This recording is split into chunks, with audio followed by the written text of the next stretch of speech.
Es una infancia curiosa porque había una diversidad. En las clases había musulmanes, había judíos, había indios, había protestantes holandeses o ingleses, españoles y franceses. Y todo ese conglomerado jugábamos todos juntos y nos entendíamos muy bien. Para mí era una cosa absolutamente normal, pero vista desde esta perspectiva en donde estamos de nacionalismos exacerbados, es impensable. Y eso, digamos, de alguna manera me marcó, porque condicionó toda mi educación infantil. Y luego el cine que íbamos a ver, cine en inglés, en francés, en español, en lo que hubiese. Normalmente no íbamos al español, que consta. Y es que el español sufría las películas que llegaban a Tánger, iban desde España y tenían la censura franquista encima. Mientras que las películas francesas, no francesas, sino las versiones francesas o las versiones inglesas y norteamericanas, iban sin censura, sin la posible censura que podían haber en otros países. Eso no existía. Y eso te hacía ver el cine de otra forma y te acostumbraba a ver primero las películas en su idioma original y además de eso, en un ambiente casi especial porque eran gente que entendían perfectamente el idioma que hablaban las películas. Y eso era de agradecer totalmente. Evidentemente el cine era en blanco y negro, menos evidentemente alguna película en color que llegaba, que había alguna. Evidentemente Lo que el viento se llevó, pero muchas más. Sangre y arena, una película también. Hay un problema con el cine en blanco y negro, que yo me encontraba muy a gusto con él y la encontraba muy bien. Y curiosamente ya tenía esa impresión que luego he aprendido, y es que el cine en blanco y negro, evidentemente el blanco y negro no existe en la realidad. No hay blanco y negro en ninguna parte. Eso a no ser que te estés medio ciego. Pero si no, el blanco y negro no existe. Es un invento dado a que no se podía hacer en color. Entonces el blanco y negro trajo consigo todo un tipo de fotografía, porque es una fotografía heredada básicamente del expresionismo alemán y del teatro. Y esto hace un tipo de fotografía que no tiene que ver con la realidad, sino que es una fotografía inventada. Lo que ocurre es que al blanco y negro, al no ser una cosa normal de la realidad, nosotros cuando vemos las películas las vemos como en un mundo aparte. Es otro mundo, es otra dimensión que estamos viendo cuando vemos el blanco y negro. La gente lo pasaba bien en el blanco y negro porque entraba en otra vida muy distinta de la que ellos tenían diariamente, de la que en su vida ocurrían las cosas que ocurrían. Pero, sin embargo, en blanco y negro era otra cosa y otro mundo que ellos percibían de repente y que les encantaba porque era una manera de salirse de su mundo. Sin embargo, cuando apareció el color era la realidad, y la realidad no les hacía mucha gracia. La admitían cuando eran musicales, cuentos, pero cuando eran unas historias que les podían atañer, digamos, en el sentido de que eran como más reales y tal, pues de alguna manera las rechazaban. El cine era, evidentemente, en ese momento, el divertimento general. La gente iba al cine a lo mejor 2 o 3 veces por semana, cosa impensable hoy día. Y eso te marcaba mucho. Había todo un mundo que vivía del cine y de lo que traía el cine y lo que aportaba. Pero es bastante curioso la fuerza que podía tener el cine porque todo el mundo jugaba al oeste. El oeste era lo que dominaba, a pesar de que ni los musulmanes, ni nosotros los españoles, ni siquiera los franceses tampoco habíamos vivido algo del oeste, pero lo estábamos viviendo en la pantalla. Y entonces tomaban muchísima importancia.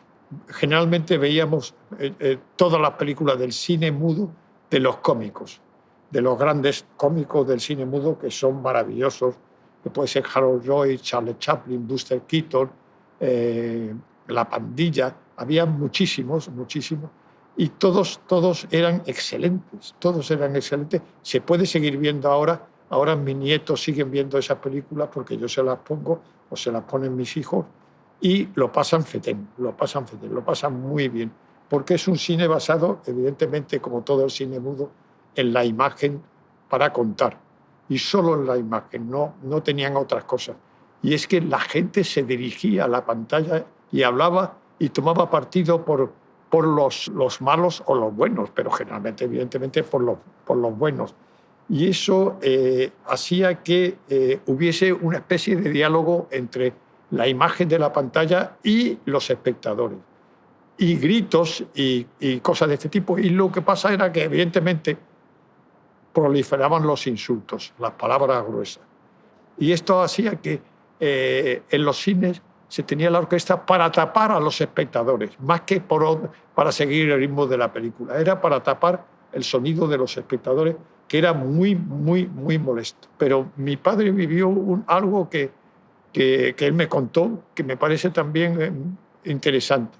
Y es que cuando él iba al cine, él provenía de una familia humilde, no tenían pasta, y entonces él lo que buscaba cuando tenía 7, 8, 9, 10 años para ir al cine era que el proyeccionista les dejase ver la película.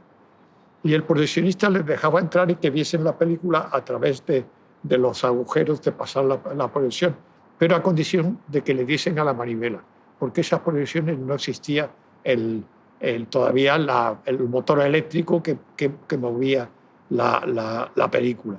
Y entonces tenían que darle con un cierto tempo, y ese tempo lo adquirían porque el proyeccionista se lo enseñaba, que era el tempo de la proyección. Pero, cuidado, había un momento en que los espectadores intervenían, sobre todo en las películas de acción, de buenos y malos. Entonces el público en general, cuando por ejemplo cabalgaba el bueno tras el malo para pillarle, le decía en voz alta al proyeccionista y a estos chicos que no sabían que estaban allí. Los espectadores no desconocían que estaban viendo algo que estaba manejado por chiquitos. Y entonces le decían, más deprisa, más deprisa. Y cuando aparecía el plano del malo, más despacio, más despacio, más despacio. Le gritaban y ellos se adaptaban a lo que pedían. Ellos se adaptaban. Y en cierto sentido también ocurría en las películas románticas. Cuando estaban el galán y la primera actriz, la bellísima primera actriz en campo, pues a lo mejor era una escena en que le interesaba a las señoras o a las chicas que fuese un poquito más lenta, porque ellos dominaban el tempo. Eso es muy curioso. El cine mudo era 16 imágenes. Y cuando se pasó, se empezó a proyectar a 24 imágenes, cambió el ritmo y fue un problema adaptar ese ritmo, ese tempo de proyección. Hay que tener en cuenta que el blanco y negro tenía sus problemas de que al principio no era sensible a los tonos rojizos. Por lo tanto, por eso se empezó por maquillar de blanco a todos los actores de blanco y negro de la época del cine mudo. Casi todos estaban maquillados de blanco, porque el rojo no impresionaba, se quedaban siendo como negros los personajes. Y entonces había que maquillarlo y eran como máscaras blancas. Eso tenía su gracia casi, porque lo convertía en un teatro, para el que estaba de fuera, en un teatro kabuki de esos japoneses casi.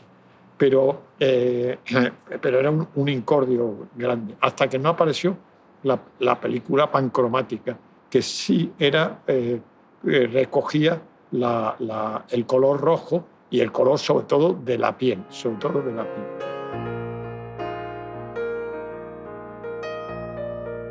Mi fotografía proviene del blanco y negro, pero contra el blanco y negro. Es decir, no es de blanco y negro. En el sentido de que la fotografía de blanco y negro, como ya he contado, viene un poquito del expresionismo alemán, del teatro y tal.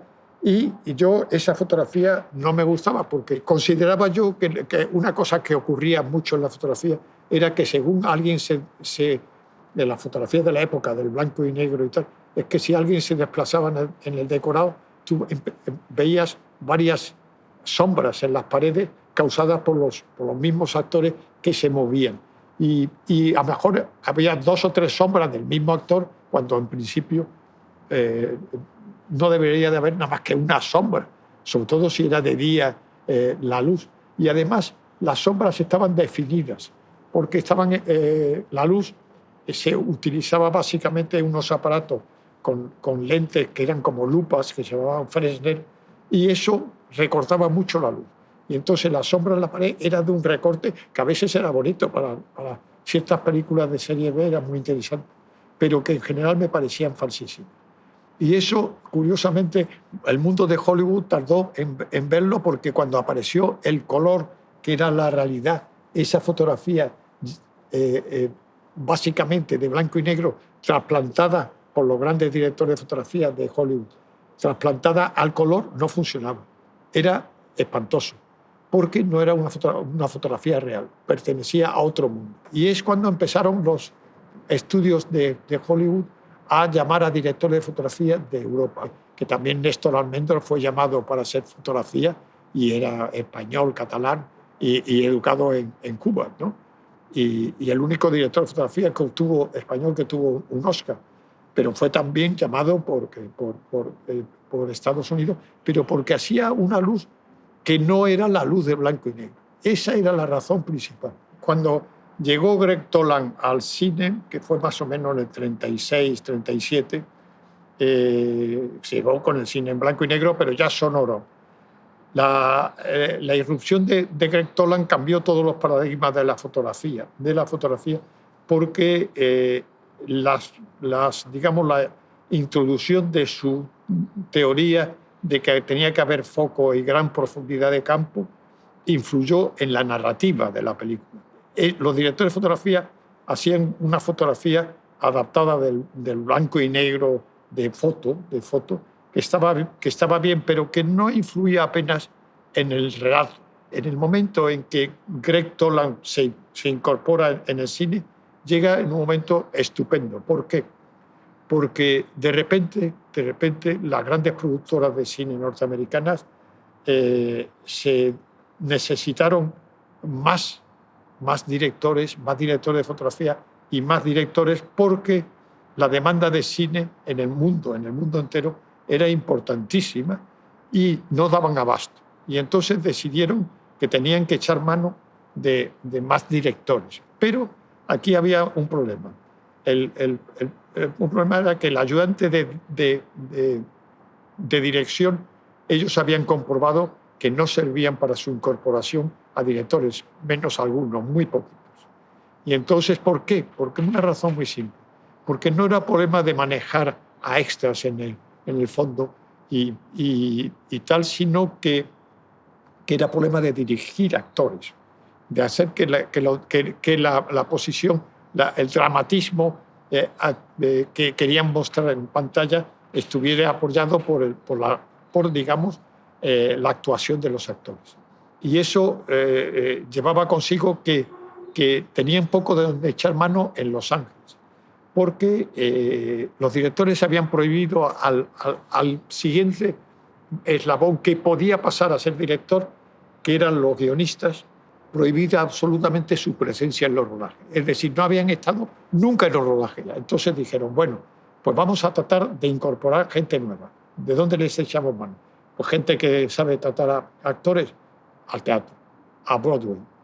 Entonces fueron a Broadway, y ahí, en ese digamos, momento, es cuando se incorporan a Orson Welles. Greg Toland se incorporó a la visión de Orson Welles, pero la visión de Greg Toland ya estaba incorporada en el cine a través de William Wyler. Hizo con él como 6 películas, y empezó como en el 36 con La Loba y varias películas más, y además de eso después se incorporó digamos, a la urdimbre de las películas de John Ford, como por ejemplo Las uvas de la ira y tal. Tanto es así que John Ford fue el que le aconsejó que llevase a Greg Toland para su película. Evidentemente era una especie de genio en Broadway, pero era porque el momento era francamente propicio. Y se incorporaron Elia Kazan y Minelli y muchos más, muchísimos más.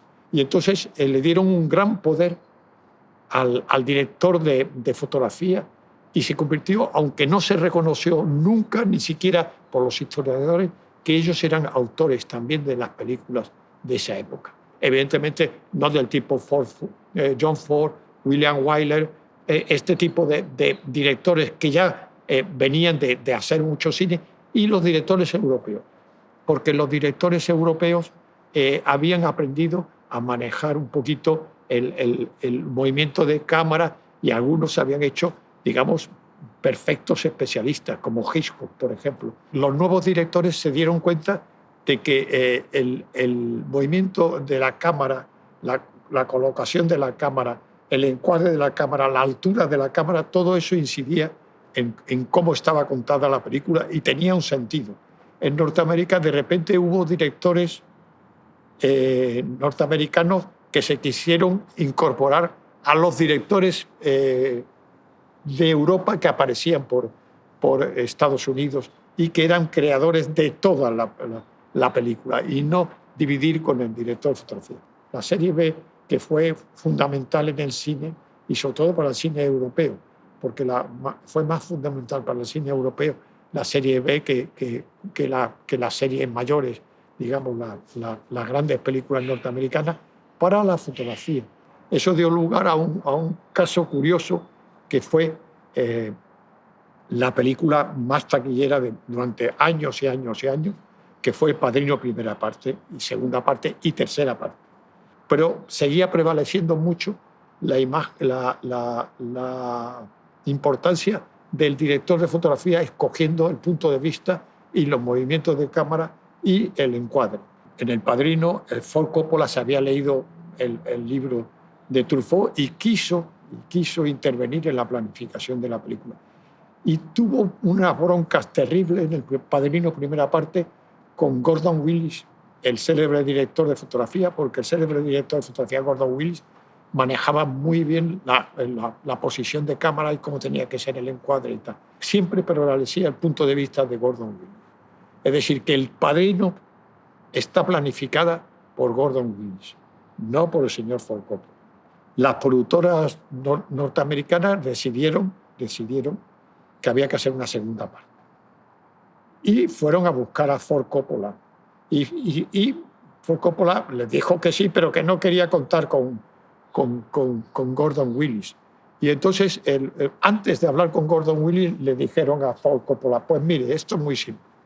Usted puede creer lo que quiera, pero esta película es una película que es la más taquillera de la historia. Y la habéis hecho vosotros dos peleando todos los días. Darnos una película exactamente del mismo tipo, y para eso os queremos contratar. Así que lo sepáis. Ford Coppola admitió, dijo: bueno, pues si podéis convencer a Gordon Willis, allá vosotros. Entonces, Gordon Willis fueron a buscarle la producción, y Gordon Willis le dijo: no contar conmigo. Si además ya hemos quedado en que no vuelvo y estoy encantado de no volver a trabajar con Ford Coppola.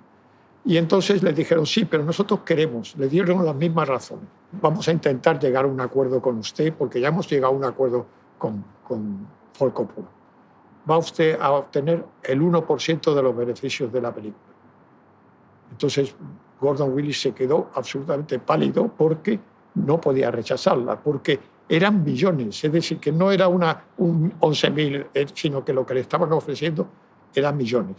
Y entonces dijo: bueno, vale, si lo sabe Ford Coppola y parece que está de acuerdo, pues yo estoy de acuerdo. Y hicieron la película juntos. Nosotros admiramos mucho a los directores de fotografía que hacían unos ambientes muy oportunos y tal, que generalmente además estaban, es curioso, que estaban en la serie B, que eran los que mejor ambiente hacían. Pero por una razón muy simple: es que en la serie B no había grandes actrices. Las productoras de Hollywood, la Meyer, la Paramount, todas estas, la RKO, todos, tenían evidentemente directores de fotografía fijos.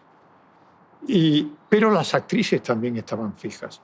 Las actrices y los actores eran el capital real de las productoras, porque eso es lo que atraía a los espectadores. Por lo tanto, era lo más importante tener en nómina grandes actrices, pero que fueran un gran atractivo para las audiencias. Y para eso lo que encontraron los productores que era muy importante era cuidar la fotogenia de las actrices. Entonces, resulta que los mejores directores de fotografía para las productoras eran los que sabían fotografiar las caras. Y eso es lo que hacían que eso que se llamaba el glamour en pantalla. Es decir, y eso fue durante años y años importantísimo, importantísimo. Es que es muy curioso porque habría que hablar también algo de los productores. Curiosamente, sin ser nada intelectuales y tampoco ser unos conocedores de la imagen enormes, pero sí acertaban con sus peticiones en las pantallas.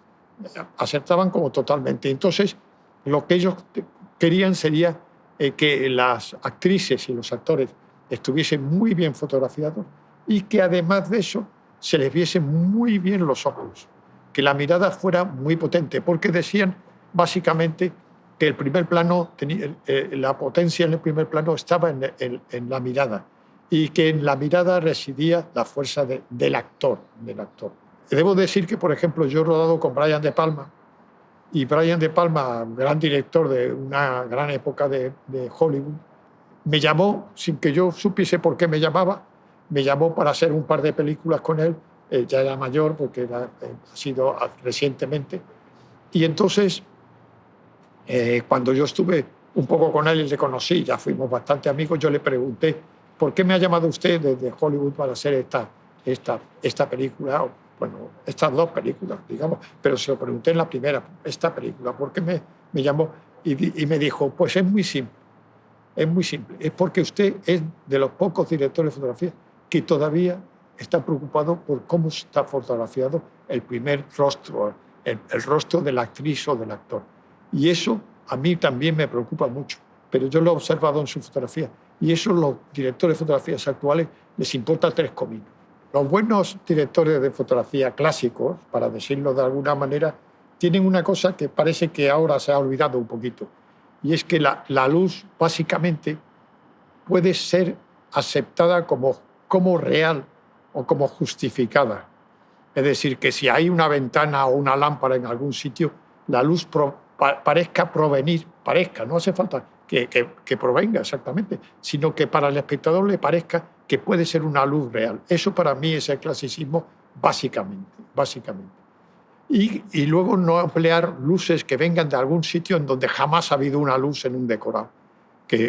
Y no abusar, tratar de conseguir que la luz cambie según el decorado, y además de eso no utilizar, eso lo dice también Greg Toland, no utilizar truquitos que realmente no existen en la realidad.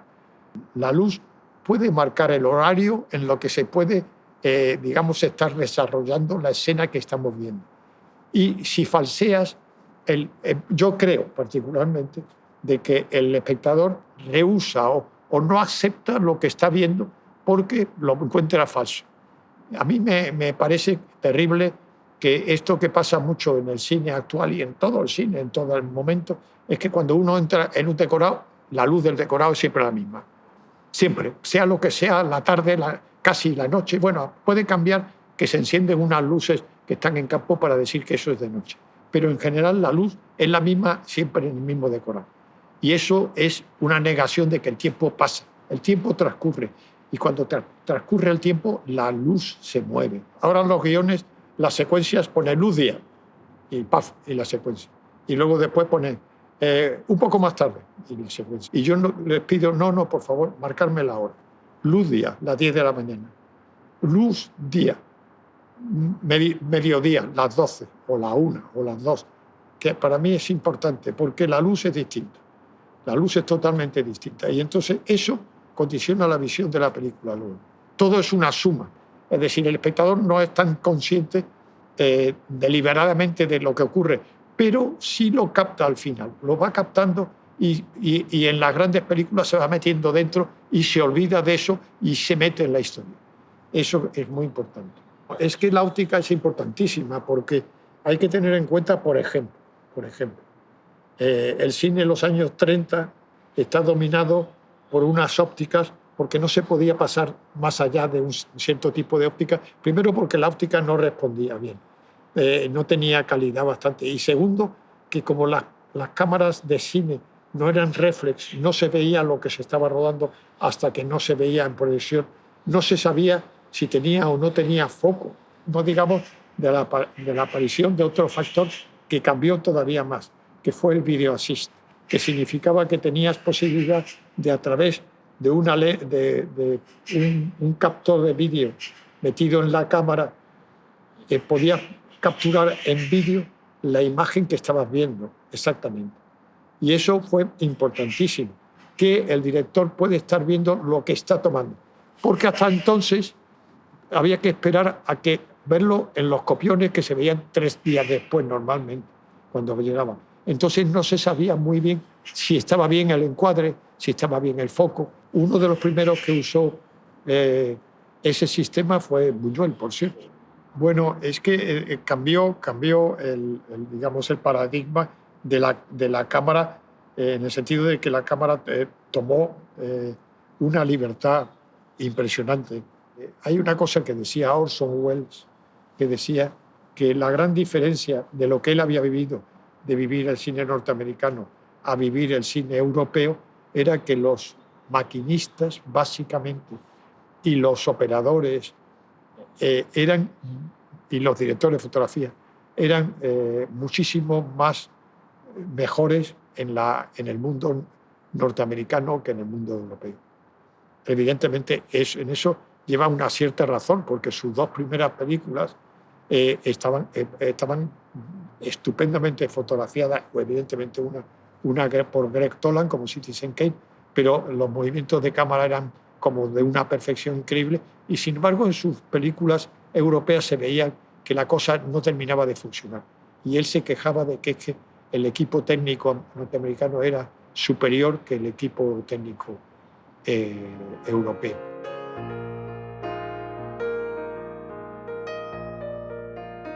Yo trataba de encontrar una forma de iluminar distinta que la fórmula que empleaban todo el mundo. Bueno, entonces este tipo de luz así tan dirigida y tal, que era básicamente luz de blanco y negro, pero que también se empleaba en color, me parecía que no me funcionaba bien. Y entonces pasé a una cosa que me funcionó muy bien como luz, porque es una luz preciosa, que es la luz fuerte, rebotada, dentro de unos paraguas que dirigían la luz. Y entonces puse luz dentro de los paraguas y dirigía. Y eso dio origen a La luz del sur, de la película de Victor Ise, que toda la película está hecha con la luz dirigida a los paraguas. Que yo quemaba y quemaba y quemaba paraguas, porque la luz dirigida dentro de los paraguas era una luz, la de cuarzo, que es una luz muy potente, pero que suelta un calor brutal. Entonces me costaba una fortuna el rodar con los paraguas.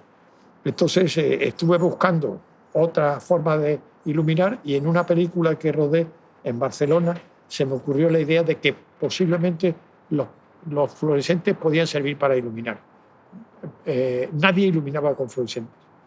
Entonces mis compañeros, cuando se enteraron, me dijeron: es que eso es de cocina, es una luz horrible, nada más que de cocina o de oficina, y no puede servir para iluminar. Y yo dije: bueno, vamos a hacerlo con tiempo. Y empecé a emplear fluorescentes, y al año y medio en el mundo entero los fluorescentes formaban parte de los packs de luz. Y es que apenas desprenden calor, no molestan a los actores. Los actores con mi luz están encantados, porque ni les molesta a los ojos ni les molesta el calor del aparato dirigido. Vienen a tener 1,20 m por 30 o 40 centímetros de alto. Y eso, combinado, haciendo menos, poniéndolos verticales, poniéndolos horizontales, poniéndolos en el suelo o subiéndolos arriba, eso es mi luz siempre. Ahora el LED es mejor que los fluorescentes por una simple razón, porque en los LED tú puedes cambiar el color de la luz directamente en el aparato, no hay duda. Puedes hacer dimmer de 0 a 100, que los fluorescentes al principio no era posible. Si había que bajar la luz de los LED, había que ponerle filtro. Cada historia debe de tener su fotografía, pero podemos concentrarlas por género, ¿no?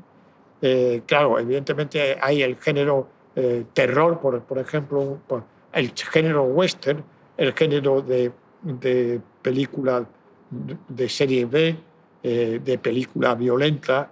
Hay un montón de géneros que todos ellos llevan como añadida un tipo de fotografía a través del tiempo, que se va causando a través del tiempo. Yo, por ejemplo, ya existía cuando fui a rodar la película ¿Quién puede matar a un niño? Ya existían, evidentemente, porque la película de alguna manera está inspirada de dos tipos de cine. Cine de terror y western, porque roza también los dos sitios. Y cuando hablé con Chicho, y es que su película de ¿Quién puede matar a un niño? No tenía que ser de fotografía de película de terror, sino de fotografía de película casi normal para que sorprendiese al espectador y asustase aún más, porque pudiese ver que en un ambiente normal y cotidiano podían ocurrir cosas terribles. Sin embargo, si tú haces una fotografía en esa película de ¿Quién puede matar a un niño? De Chicho, tú haces una fotografía marcada por el género de terror, entonces el espectador ya sabe que cuando hay una mano que abre despacio una puerta y una sombra que va en un muro o una chiquilla que se mete en un pasadizo que está a oscuras, dices, ahí va a pasar algo. Y yo quería que eso no ocurriese. Y entonces hice una fotografía como muy normal de verano y eso acojonó mucho más al público porque de repente se dieron cuenta que eso podía pasar en donde estuviese ese verano. Y cambió totalmente su visión de cómo podía ser una película de terror. Porque he hecho cantidad de películas en que realmente no tienen nada que ver una película con otra. Terminar un Belle Époque un sábado en Portugal y volver corriendo a Madrid e irme a Aragón a empezar Jamón con Vigas Luna. Y no tiene nada que ver una película con otra, no tiene nada que ver la fotografía de una y de otra. Fue posible porque olvidé inmediatamente lo que había hecho en Belle Époque. Me lancé a otra cosa que se me ocurría. Y esa facultad, que parece que es un inconveniente, pero sin embargo me ha dado muy buen resultado. Ahora hay muchos directores de fotografía jóvenes que dicen, claro, es que tú rodabas en película. La película, con perdón, era una mierda en pantalla, con perdón, porque solamente había 3 o 4 copias que eran buenas, que iban al Festival de Cannes y son las que han quedado en la filmoteca como posteridad, pero generalmente las copias eran malas. Las copias que salían de los laboratorios eran malas. Pero era curioso, porque el laboratorio tenía una buena proyección, pero un mal sonido. Entonces, tú tenías que ver con el director y a lo mejor alguien de producción, el productor si quería, a ver la película escogida y tal, pero las tenías que ver el sonido en las sedes del sonido y la imagen en el laboratorio, porque las dos cosas juntas no las veías nunca, pero nunca. Era la leche. Y además de eso, en las copias no se hacían 200 copias y en 2 semanas el estreno estaba hecho. El estreno duraba 5 años. En toda España y en Europa era igual, exactamente igual en el mundo francés o el mundo alemán o el mundo inglés. Hacían a lo mejor 5 copias y recorrían el país en 5 o 6 años por todos los cines del país.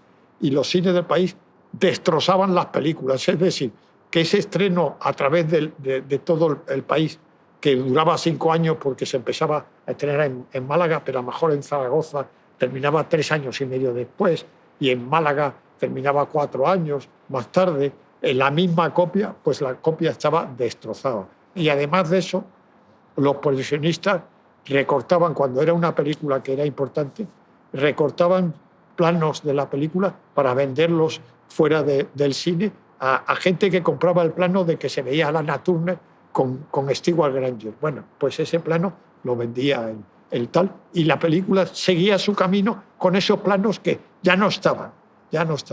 Era un desastre. Y sin embargo, ahora se piensa que eso era la época dorada del cine. Era una época terrible. La película digital tiene una enorme ventaja. Y es que primero puedes escoger en un abanico desde prácticamente 20 ASA hasta 12.000, prácticamente. Y tú puedes escoger la que te viene mejor, la que te sea mejor absolutamente. Y aparte de eso, puedes escoger un cierto color que le puedes dar a las escenas, que siempre se le da, que puede ser más dorado, menos dorado, más frío, y todo eso lo puedes escoger directamente. En postproducción, en la película, solamente podías cambiar la densidad, más oscuro, más claro, y un poco el color, que pudiese ser más azul o más dorado, pero del negativo, vamos, de la superficie del rodaje entera.